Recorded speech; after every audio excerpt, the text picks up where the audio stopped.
Bonjour à toutes et à tous, bienvenue sur KTV, Kwezi FM pour un plateau, non pas en direct puisque nous sommes à l'aéroport, vous en avez pris l'habitude, chaque fois qu'un people, un VIP arrive sur Mayotte, on le reçoit en dernier. Pourquoi ? Parce qu'on veut tout savoir, tout ce qui s'est passé juste avant qu'il prenne l'avion. C'est le ministre de l'Intérieur qui est avec nous ce soir sur ce plateau, Bruno Le Roux, bonjour. Bonsoir. Bonsoir, merci d'avoir accepté notre invitation. Plaisir. Alors, vous êtes déjà venu à Mayotte, Oui. vous êtes déjà venu sur notre plateau. Tout à fait. À l'époque, vous étiez soutien de François Hollande et vous avez promis de revenir. Mais on n'était pas certain que vous puissiez revenir un jour en tant que ministre de l'Intérieur. Non, Du chemin quand même. Non, je suis revenu comme président de groupe, quelques heures simplement, Ouais. mais comme ministre de l'Intérieur, je ne l'avais pas imaginé. Bah oui. François Hollande l'a souhaité et je l'en remercie, c'est une belle responsabilité.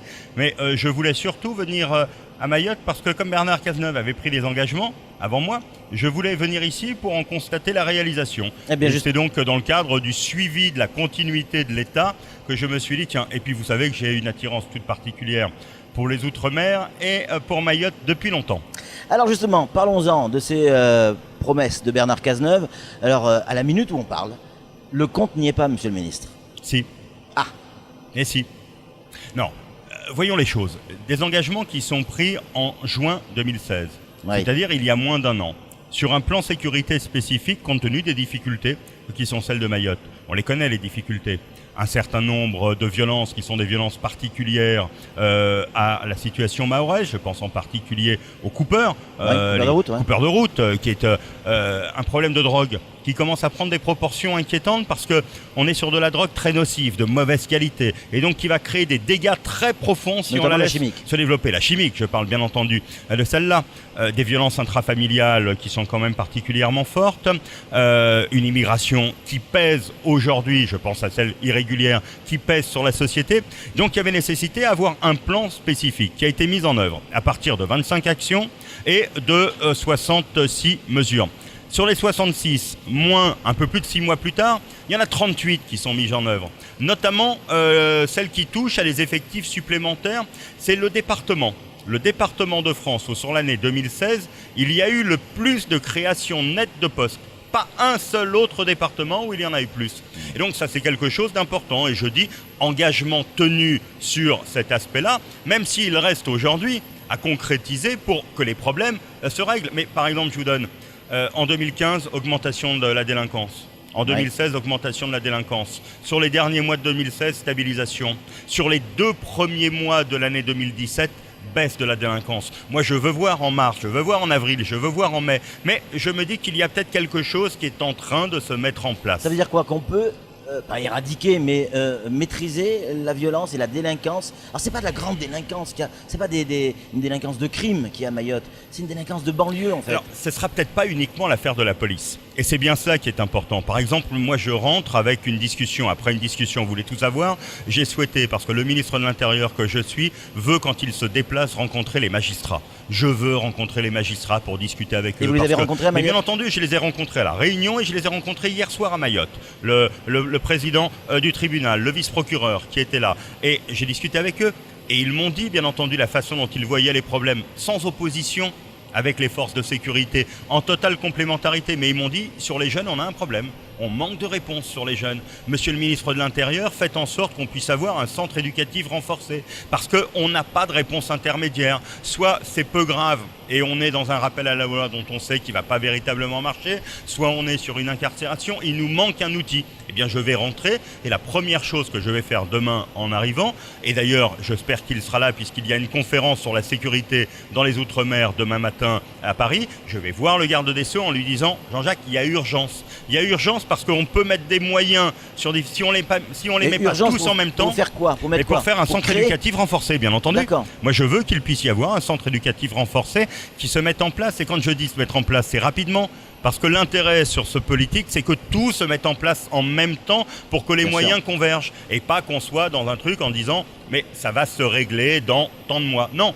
Pour qu'on règle les choses et pour qu'on espère inverser les tendances, il faut que les moyens soient mobilisés au même moment. Donc c'est jouable, c'est faisable.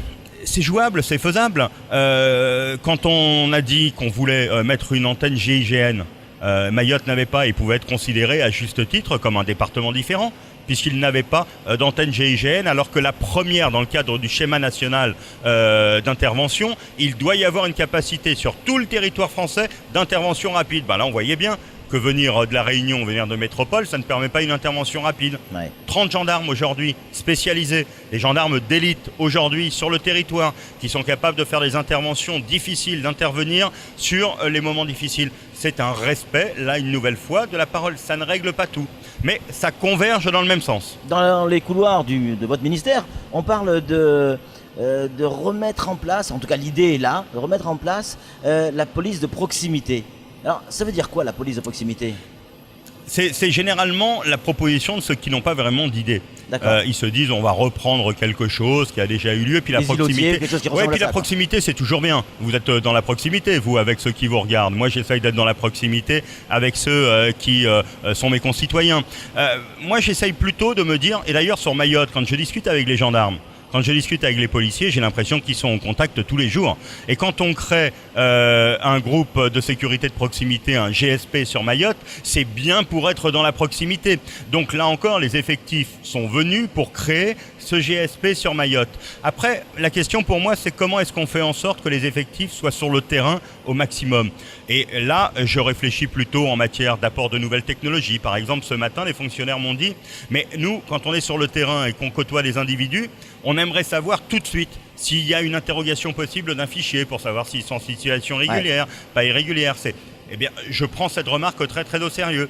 Et là, les nouvelles technologies appliquées à l'intervention quotidienne sur le terrain peuvent avoir un effet. Et comme le département va être équipé sur du numérique, il va y avoir l'arrivée du numérique sur le département, j'espère bien pouvoir très vite doter les forces de sécurité de nouveaux moyens technologiques leur permettant d'être plus encore sur le terrain. Il va falloir aussi les faire venir, ces policiers. L'attractivité, c'est quelque chose d'important, on le sait. Il y a les syndicats qui sont montés au créneau, notamment Alliance, l'UNSA, SGP également, je crois. Par rapport à ça, vous ne les avez pas rencontrés? C'est mon conseiller police qui les a rencontrés. Moi, je les rencontre au niveau national. Ouais. Puis surtout, sur un déplacement, ce que je veux, c'est aller rencontrer les hommes et les femmes qui sont sur le terrain, ceux qui travaillent au jour le jour. Et donc, j'essaye de faire cette part des choses, de rencontrer les syndicats autant qu'ils le souhaitent au niveau national. Ouais. Mais quand je suis sur le terrain, d'aller à la rencontre des policiers, des gendarmes, des militaires qui sont là pour essayer d'avoir un contact direct avec eux. L'immigration, monsieur le ministre. Alors l'immigration à Mayotte, pour nous, c'est quelque chose d'incompréhensible. Un territoire qui fait 374 km². Comment on peut ne pas arriver à maîtriser nos frontières à ce point-là? On est un peu la France. Et parce que la technique d'arrivée est une technique qui est très très au point, qui est c'est des bateaux de pêche qui arrivent. Des bateaux de pêche très très répétitifs, avec des moteurs souvent volés, de plus en plus puissants. Et quand il y en a plusieurs qui arrivent en même temps, il faut mieux les détecter. Donc c'est pour ça que je veux renforcer les moyens en intercepteurs. Les intercepteurs vieillissent vite aujourd'hui. Donc c'est quoi un intercepteur? C'est les bateaux qui sont les bateaux de la police, la police aux frontières, les bateaux de la gendarmerie maritime. Et donc il faut non simplement les remplacer pour quand ils sont en fin de vie, mais il faut en avoir de nouveaux. Ce qui va être fait, permettant de démultiplier. Donc plus de bateaux, plus de moyens nautiques. Plus de bateaux. Moi, je veux qu'il y ait le drone qui arrive vite. Nous sommes en train de former des pilotes de drone pour qu'il y ait un drone très rapidement. Et aujourd'hui, nous sommes en train d'essayer de fixer celui qui va être le plus performant pour le domaine maritime, qui est celui à surveiller. Cela est un moyen important. Les radars qui vont être plus performants avec un nouveau système, parce que plus on détecte tôt, plus on est capable d'intervenir. Et moi, je le dis à ceux qui tentent, nous essaierons toujours de les empêcher d'arriver de façon irrégulière. Et dans le même temps, vous savez, je décorais un certain nombre de militaires, de gendarmes, de policiers ce soir, qui souvent avaient lutté contre l'immigration irrégulière, mais au péril de leur vie, avaient aussi sauvé des migrants, avaient sauté dans l'eau quand il y avait des requins. Je les ai décorés ce soir, parce que la tradition de la France est aussi cela. Et quand j'ai été visiter le CRA hier, j'ai regardé la façon dont on prenait en charge les soins, pour ceux par exemple qui pouvaient en avoir besoin. Et donc, je le dis, nous on a des valeurs, il y a de l'humanité dans la politique française, mais il y aura une grande fermeté et je continuerai à multiplier, j'espère bien, que demain, si je devais être remplacé par quelqu'un d'autre, il continuera à multiplier les moyens parce qu'on ne rentre pas en France et à Mayotte sans d'avoir une raison d'y rentrer. Une autorisation. Vous faites le lien entre l'immigration et la délinquance, Mayotte? Je fais le lien entre l'immigration et les tensions. Il y a des tensions dans la société. Et je le vois bien, ceux avec qui j'ai discuté me disent « mais c'est déjà assez difficile ». il y a déjà assez de précarité, il y a déjà assez de chômage. Bon, et dans le même temps, je demande aussi aux services de sécurité qu'on aille traquer l'emploi illégal. Qu'on aille faire en sorte qu'il n'y ait pas de chefs d'entreprise ou qui profitent de cette immigration pour avoir justement un moindre coût. Et donc c'est pour ça qu'il faut aussi sur toutes les dimensions dire, moi quand on me dit c'est pas possible alors qu'on souffre déjà assez d'avoir un apport de population de façon irrégulière, je dis ok, très bien. Et c'est à nous de prendre nos responsabilités. Mais en même temps, il faut faire en sorte de ne pas en profiter aussi. La radicalisation. Est-ce que Mayotte est concernée? Oui. Alors on lit la presse nationale, régionale, mais on se dit mais, pas ici quoi. Oui, mais faiblement. Moins qu'ailleurs pour l'instant. Et j'espère bien que ça va durer. D'abord, je pense que Mayotte a une grande leçon à donner à la République sur la question de l'islam.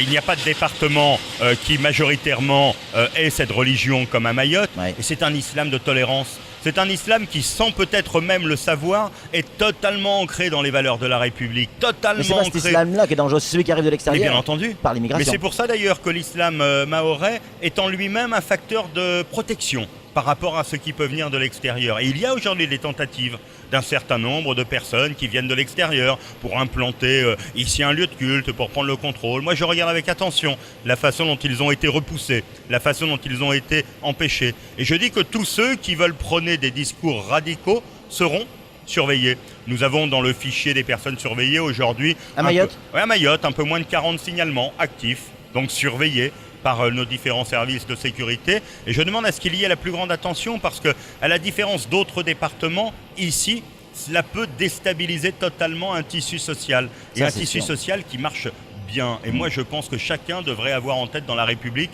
de regarder l'exemple mahorais en matière religieuse. La politique, il faut en parler, vous êtes aussi un homme politique. Dans 2 mois, les présidentielles. Alors on sait déjà pour qui vous allez voter. On va pas le dire parce qu'il y a du monde, mais... Vous pouvez. Mais la personne pour qui vous allez voter, son nom se termine par « on ». Oui, Hein, tout à fait. On est d'accord? Oui. Voilà, c'est lequel? Ah, ça sera, je vais vous dire, ça sera celui qui restera. Et moi, je ne me résous pas à ce qu'il y ait et Macron et Hamon. Et il n'est pas normal, quand il y a un danger d'extrême droite, quand on voit que la droite est totalement divisée, est en voie d'éclatement, il n'est pas normal qu'il y ait 2 candidats de gauche. Et donc tous les efforts qu'a fait Benoît Hamon pour discuter avec Mélenchon, qui se terminait par un « on » aussi, Ouais. mais pour lequel je ne voterai pas. Il y a Fillon aussi. Hein. Oui, mais enfin il est de l'autre côté. Il y a Dupont aussi. Et puis c'est pas facile. Mais tous les efforts qu'a fait Hamon pour discuter avec Mélenchon, il faut aussi qu'il les fasse pour discuter avec Macron. Et moi, l'objectif que je me fixe, c'est qu'il n'y ait au premier tour de l'élection présidentielle, c'est-à-dire dans 15 jours, 3 semaines, plus qu'un seul candidat à gauche. C'est-à-dire que pour vous, il faut que Hamon et Macron puissent bien entendu, se réunir. Je ne vois rien d'incompatible. Et dans la période actuelle, avoir 2 candidats de gauche, ce serait être dans cette logique de... Beaucoup disent que Macron est un homme de droite, avec une politique économique de droite. Mais c'est pour ça que je veux rétablir les choses. Moi, je le dis clairement aujourd'hui, il y a 2 candidats qui représentent la gauche. Et aucune de ces gauches n'est irréconciliable, pour reprendre l'expression.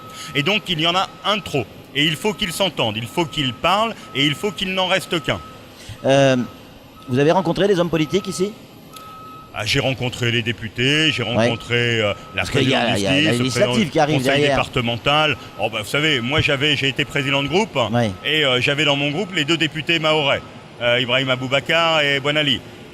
Donc j'ai travaillé avec eux, ils ont bien entendu aujourd'hui mon amitié. Allez, en 2 mots pour conclure, qu'est-ce que vous avez envie de dire aux Mahorais? S'il y avait un message, monsieur le ministre, avant de partir, avant de prendre l'avion, un message que vous aimeriez que les Mahorais entendent, ça serait lequel? Qu'ils ont beaucoup à apprendre à la République. Et moi je sais qu'ils espèrent beaucoup de la République. Mais je leur dis, vous avez raison, notamment par ce que vous vivez au jour le jour. Mais vous avez aussi beaucoup à montrer à la République. Et le débat qui est celui de ce 21e siècle sur la tolérance dans la société, il est un débat où les Mahorais peuvent apprendre beaucoup à la métropole. Bruno Leroux, merci beaucoup d'être venu sur ce plateau. C'est tout pour ce temps de parole. Tout de suite, évidemment, la suite de nos programmes.